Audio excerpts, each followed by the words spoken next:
Hello and welcome back guys to a new Kerbal Space Program video with me, Space Sheep. So, as you've probably guessed from the title, we're going to do launch a Duna expedition. Well, not only Duna, but Duna and Ike, obviously. So, for those who don't want to see the build, there is on the description, or was in the description, a time template for the launch, so jump right to that point. For everybody else, I hope you enjoy the speed build because, well, I think it's quite an interesting craft, and you could, without any issues, use the same craft or same design for even further expeditions than just Eve. What Eve? Than just Duna. Well, Eve, we wouldn't be able to return from Eve, that is, if we were to use this craft for Eve, since it's not Eve landing capable, or at least not ascent capable. Anyways, that's not the point of today's video, so yeah.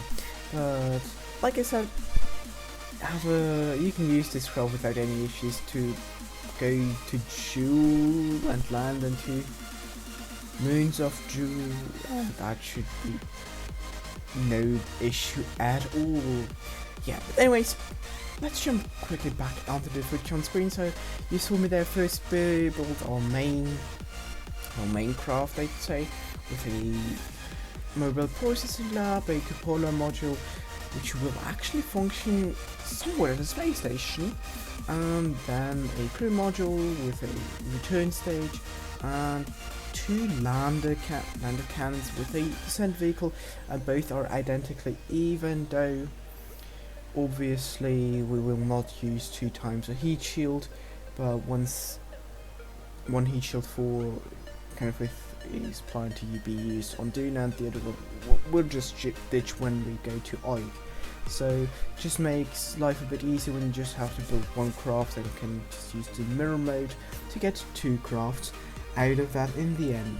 And I think this is actually a pretty decent solution if you're building a lander or something you want to use as where you want to do multiple landings and multiple destinations in one system, like planetary system, then you can use the symmetry to just double the landers, and that's it. As well, on 90 degrees to the landers, we have built 2 small satellites with relay dishes. Actually pretty decent, like the medium-sized relay dishes, and that's to establish at least some rudimentary type of communications array around Duna, so that we can either have for the next couple of missions, if we're ever going to do that as well, we will have already something in place there, so we can use not only Kerbals but as well some probe cores, and or for further missions if we ever want to venture beyond Duna in something that has probe control. Having some sort of relay dishes that are somewhat in between us, well, in between Kerbin and Duna, will certainly provide to be somewhat useful, even though there are no further plans for missions at the moment. Now we're building a rather big booster here, a single stage booster, so the idea is to get the booster as a single stage to orbit, and then I have attached a couple of parachutes, but this thing will not be able to return back to Kerbin since it's just too massive, and half of it will burn up in the atmosphere. So yeah, if you want to make this thing reusable, you must improve upon it a bit. Well, generally just smack in, don't use as much fuel as I've used, and then it is actually pretty decent, I guess. So now here we have a nice liftoff, and pretty stable. It's a bit spinny, like it likes to roll around its own roll axis, but generally speaking it's a very stable craft, which is somewhat surprising. Well, not surprising, but a pretty good actually. Like that's literally it. So here we have we can ditch our booster stage. Slightly later we can ditch the fairing of our payload stage with the transit stage attached. Now you can see the payload again. For those who skipped to the launch the first time we can see the payload, even though I'm not going to show a really nice and elaborate look of it until we reach our destination.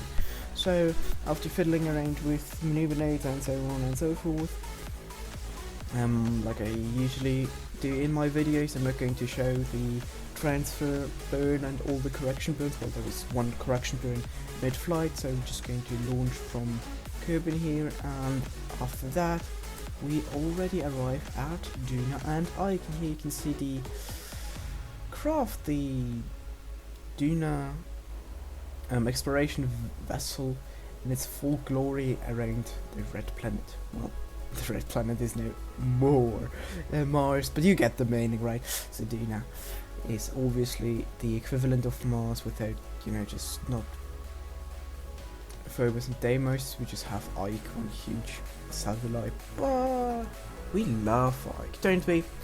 Yeah. So that's, now we are in a stable orbit around Duna. We can deploy solar panels and start using the main craft as well as what it was intended to be, the home base of operations. Now you can take our Kerbals, smack them into those two land accounts, but before we send the Kerbals out, we'll start constructing or build the small relay network with the two satellites that we have brought with us. So just smacking them into a slightly higher orbit, but still stable enough so that the gravity or the gravitational influence of Ike will not pull them out of orbit or throw them into some solar orbit, so out of the sphere of influence of Ike. And after we have done that, so to have somewhat a decent, well, acceptable communications capabilities, we can, sadly in the dark side, I really hope that you can see something on YouTube, because YouTube does make things look a lot darker compared to in-game footage and compared to the raw video file that I've kind of been editing right now. So yeah, so we can just detach or decouple actually the decoupler, well, the decoupler, the docking port, then we can detach the heat shield and fire up our nice aerospike. There you go, aerospike, a lot of thrust, reasonable efficiency, and burn towards Ike. And getting an encounter with Ike is pretty much the easiest thing ever. You just burn. It doesn't really matter where you are, since Ike is such a huge body compared to Duna. So is its sphere of influence. Thus, you have no issues of hitting Ike at all. It's more actually the other way around. If you're trying to leave Duna or don't want to get an encounter, you almost always get one. You have to skip one orbit further ahead to avoid it. But anyways, after slowing down, which is, like I said, with the aerospike pretty good, with a high thrust to weight ratio, you can come in close and have a nice and safe touchdown here on the surface of Ike. And we have there in the background beautiful Duna, and here on the flag tag, like I said, a beautiful view, and we wrote that down as well, jumping nice up and down. So if you're in science mode, obviously pick up a surface assignment, want to do your science, you can just add everything to the small landing skirt underneath in the landing stage, which we'll ditch right here, since we've built these landers in two stages to have a descent and an ascent stage. I always use the descent stage as well as an ascent stage until it runs out of fuel, because we're not going to waste any fuel, right, will we? Since if you already have this fuel, you can still use it. It should be possible to get only with the upper stage to the main ship and back, but better safe than sorry. Now onto the second lander, exactly the same design. Well, sadly, because I've forgot that these don't have any stage or any sort of propulsion with the heat shield attached, and that it decoupled still an orbit. That was kind of a mistake on my part, but we just stitched the heat shield, did a small orbit burn, and then we could land, or get into a nice trajectory and land here. And since we were in low Duna orbit, a heat shield was not necessary. Even, well, and on top of that, the very thin atmosphere of Duna does not really require a heat shield. It's just more if you're coming in hot on a direct impact course from interplanetary space, having a heat shield does help a bit. However, if you're just in orbit around Duna, as we saw with the low orbital speeds, it is nothing compared to Kerbin, where you burn up like a crisp. Well, to Duna, where you really burn up, or Lathe, or Eve. However, I haven't actually flown anything into Eve for already a couple of patches, so I'm not going to comment on the violence of the atmosphere of Jewel. Wait, did I say Eve earlier? No, Jewel.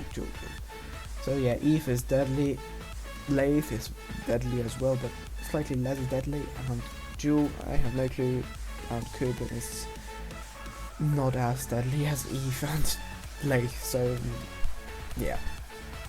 Anyways, getting off track here, I think I really haven't paid attention too much to this screen, or at least not commented with any reasonable commentary, so we've obviously taken off back from Kerbin, back from Duna. Then ascended, did some orbital maneuvering to have an encounter, then rendezvous and docking, pretty much the same as always. Now we can finally transfer, we can take our crew out of the 2 lander cans into the processing lab so that they can do some research until we wait for a transfer window. Well, a couple of months later, getting a transfer window, starting our escape burn, ditching the 2 lander upper stages of the lander module into when we are on the collision course with Ike, and then just continue onwards. The transfer stage was ditched somewhere on an interplanetary trajectory, so it's not going to clutter with the low orbits around Duna or something, but still it will, well, kind of sadly still be some sort of space debris.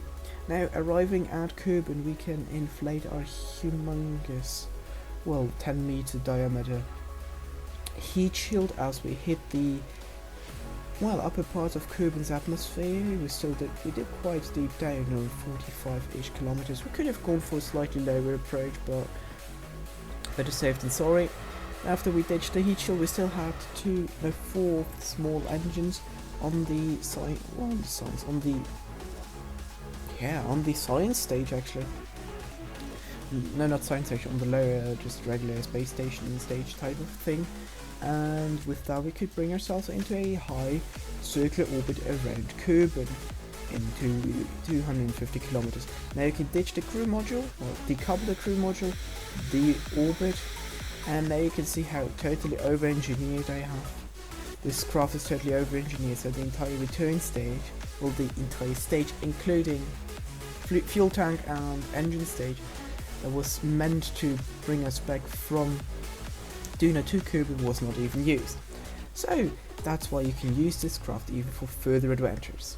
So on this note, thank you guys very much for watching, and until next time, Space Sheep signing out.